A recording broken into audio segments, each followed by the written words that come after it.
ఎన్నో వీడియోలు ఒక ఎత్తు అయితే ఈ వీడియో ఒక ఎత్తు.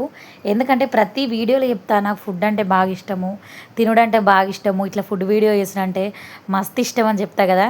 కానీ ఈ వీడియో ఏందంటే అసలు ఈ వీడియో నాకు ఫేవరెట్ అయిపోయింది. ఎందుకంటే మా చిన్నోడు చూసిర్రా ఎంత మంచిగా తింటాడు, ఇట్లా సూపర్ అని ఎక్స్ప్రెషన్స్ కూడా ఇస్తాడు. అసలు నేను ఒకటేసారి పరిశాన్ అయిపోయినా, అట్లా వేసేసరికి పరిశాన్ అయిపోయినా నిజంగా. సో మొత్తానికైతే నాకు అనిపించింది ఏంటంటే, సో నేను రెగ్యులర్గా ఏమేమి వీడియోస్ చేస్తానో వాడు చూస్తాడు కదా, చూసి అవి నేర్చుకుంటాను అన్నట్టు నాకు అర్థమైంది. ఈ కాంచెలి మళ్ళీ ఇంకోటి కూడా అర్థమైంది, వానికి వీలైనంత వరకు కూడా కెమెరాకు దూరంగానే ఉంచాలని అర్థమైంది. మ్యాక్సిమం నేను కెమెరాకు దూరంగానే ఉంచుతాను ఏమన్నా వీడియోలు తప్ప. సో నేను ఎట్లా తింటానో, నార్మల్గా నాన్ వెజ్ అయితే మేము ఇంట్లో ఎట్లా తింటామో సేమ్ వాడు అదే తరీక తిన్నాడు. సో నేను ఒకటేసారి నిజంగా పరిశాన్ అయిపోయినా. ఇప్పుడు నాకు అసలు మాట్లాడుతా అంటే కూడా అసలు ఆ సిచ్యువేషన్లో నేను ఎట్లా ఫీల్ అయినో నాకు అది గుర్తుకొస్తుంది.